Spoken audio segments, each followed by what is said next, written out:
Meu nome é Raquel de Paula Magrini Sanches, eu sou diretora da Escola Superior da Advocacia e sou pós-graduada em Direito Constitucional, em Direito Processual Civil e tenho o MBA da FGV em Direito Empresarial. Mas o tema hoje que nós vamos tratar não diz respeito a isso. O tema de hoje é sobre os direitos do paciente com câncer. Eu vivi situação semelhante há algum tempo quando um familiar teve um problema de câncer, um CE de mama, e inúmeros direitos que poderiam ser exigidos não estavam ao nosso alcance. Em decorrência disso, eu aprofundei o estudo e trouxe agora para debater com vocês e para esmiuçar essa questão do direito do paciente com câncer. Inicialmente, nós vamos trazer a questão administrativa. Quais são os direitos do paciente com câncer administrativamente? O paciente com câncer, ele pode comprar um veículo com isenção de PVA, de IPI, de CMS e de IOF. A questão do CMS varia muito de estado para estado. Alguns estados têm a isenção completa para a compra de automóvel, outros não.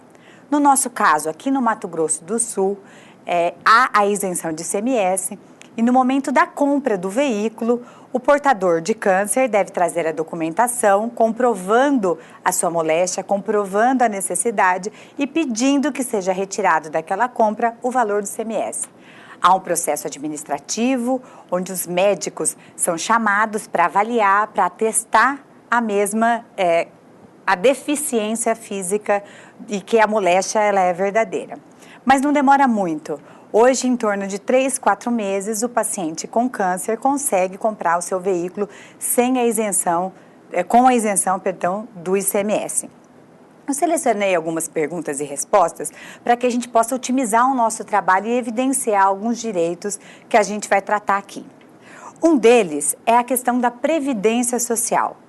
O portador da moléstia do câncer, ele pode se aposentar antecipadamente se no momento em que ele descobrir a doença, ele esteja pagando a previdência social e que ele comprove a sua incapacidade. Comprovada a incapacidade e que para determinadas funções não precisa ser uma incapacidade total, o paciente de câncer, com o câncer será aposentado. Outra questão é a relação de trabalho. Paciente com câncer, ele pode ou não, quanto tempo ele tem que ser afastado, como é que fica a questão do trabalho? O paciente que estiver em tratamento oncológico vai estar com atestado médico, então ele não necessita comparecer no seu trabalho. Ocorre que em alguns momentos, quando não está fazendo quimioterapia, radioterapia, o paciente não precisa comparecer caso as consequências decorrentes da quimioterapia estejam lhe afligindo. Então ele vai se dirigir ao seu médico, vai pedir um atestado. Isso é muito comum porque a radioterapia debilita todo o organismo do paciente. Então o paciente não consegue trabalhar, às vezes nem consegue levantar da cama. Sem dizer também a questão emocional. Nesses casos, sempre acompanhado de atestado médico, o paciente não necessita comparecer no trabalho. O que a gente quer dar enfoque também é da questão discriminatória. O paciente com câncer não pode ser demitido em decorrência da doença que está cometendo, seja no momento em que ele está em tratamento ou pós. A discriminação é vedada em qualquer situação. A questão do servidor público é diferente, porque ele é regido por um regime especial.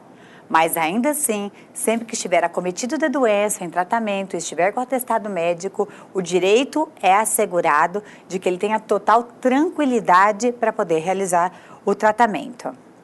O paciente, em relação às aulas, como é que fica? O estudante, o acadêmico, que está acometido da doença e não pode comparecer às aulas. É a mesma situação em relação ao trabalho. Estando assistido por um atestado médico, ele poderá faltar às aulas, poderá entregar os trabalhos posteriormente, poderá conversar com os professores, demonstrando que não consegue se locomover, ou ainda que o tratamento está danificando o seu sistema imunológico, que não pode ter contato com outros alunos. Então, nesses casos, ao paciente também é assegurado ficar afastado da sala de aula. Outra questão é em relação à educação física, que perguntam, ele vai ser reprovado se ele ficar o semestre inteiro sem comparecer?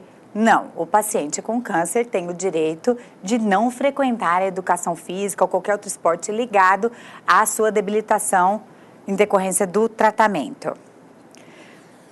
Existe algum desconto em relação à parcela escolar? Não, não existe nenhum desconto das parcelas escolares ou de qualquer outro convênio que ele possa fazer uso que seja de caráter privado.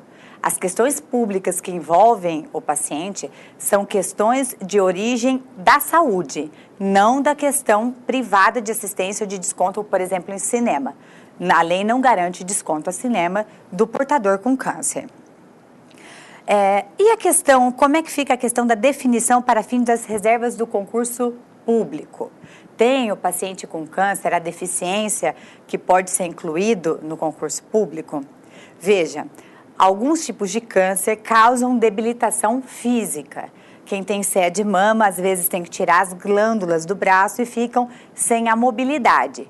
Comprovada a deficiência física, pode sim o paciente com essa consequência do tratamento fazer a opção pela vaga dos deficientes para concurso público, mas desde que comprovado que a debilitação é consequência do câncer, ou seja, que a atividade motora, que a atividade física dele foi alterada em decorrência do tratamento quimioterápico. Com essa mobilidade reduzida, ele consegue não só isso, mas como outros benefícios em relação até mesmo à compra do veículo, os acessórios que vocês que estão dentro do veículo, como a marcha hidráulica, para o ICMS, para o IOF, que nós tínhamos conversado agora no começo da nossa aula. Quanto à questão de jurídica, quando é necessário ou não tornar isso jurídico, é a negativa do pedido administrativo. Muitas vezes, esses direitos que nós estamos conversando agora são negados administrativamente, por até insensibilidade de quem está do outro lado, quem está analisando a questão posta ou até observando o paciente. Hoje, como as quimioterapias estão muito avançadas, nem sempre é possível identificar um paciente de câncer simplesmente olhando para ele. Não é sempre que o paciente está sem os cabelos ou que está magro, enfim. Então, quando a pessoa que está julgando esse recurso administrativo não entende a debilidade física, orgânica do paciente com câncer, pode a qualquer momento o judiciário ser acionado para solucionar essas questões e esses conflitos. Bom, quanto à isenção do IPVA, nós trouxemos para vocês a questão do Detran. O que é isso? Quando o paciente ele teve o problema, deixou de ou vai comprar o seu carro, ele vai relacionar tudo o que ele precisa de desconto e fazer o requerimento ali antes. No nosso caso, o paciente torna esse direito justificado ao trazer os exames e a necessidade do que está sendo solicitado. Quando for solicitar a isenção do IPI, o veículo tem que ser nacional.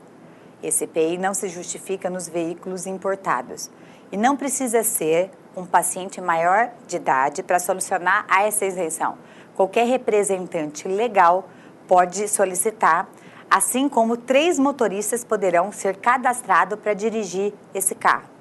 A lei tem um tempo que determina qual é o período que o paciente deve ficar com esse caso. Se ele decidir vender o carro antes, ele vai ter que pagar a diferença do desconto que ele teve. Ele vai ter que recolher o imposto que não foi pago. Já encerrando aqui a questão administrativa e essas perguntas e respostas em relação ao paciente com câncer, é interessante consignar que a cada 3 anos, no seu veículo, para o ICMS, para o IPI, para o IOF, ele pode trocar novamente de carro. Então, antes disso, ele deve recolher o imposto. Depois disso, não é mais necessário recolher o imposto. Bem, passamos agora, então, para falar sobre a questão do plano de saúde. O plano de saúde, hoje, tem sido questionado em vários aspectos. Ele é questionado na sua questão das cláusulas abusivas, da sua abrangência, do que é exigido do plano, o que você pode fazer, o que você não pode fazer quando você tem câncer. Um exemplo é um exame chamado PET-scan-CT. Esse exame só chegou aqui em Campo Grande há pouco tempo, nós estamos em 2013, mas ele já existe no Brasil há mais de 10 anos. Esse exame, ele consegue olhar o paciente por dentro, da sua cabeça até o seu pé, mencionando quais os lugares aquele paciente tem o câncer ou a sua metástase. E ele consegue identificar o câncer originário. Por que é importante dizer isso? No tratamento oncológico, o câncer originário que é tratado. As metástases são consequências do primeiro, então o tratamento é muito específico. Vejam, este é um exame que é indispensável à qualidade do tratamento que vai ser escolhido pelo médico. Logo, se o médico solicitar este exame, o plano de saúde terá de atendê-lo independentemente do valor, porque é um exame que custa muito caro e antes nós não tínhamos aqui em Campo Grande. Então, este exame, assim como outros que vierem e for indispensável para caracterizar o tratamento necessário para o paciente, o plano de saúde terá que cobrir o valor ali exigido. E não só desse, algumas questões aqui em Campo Grande nós passamos muito tempo sem ter a radioterapia.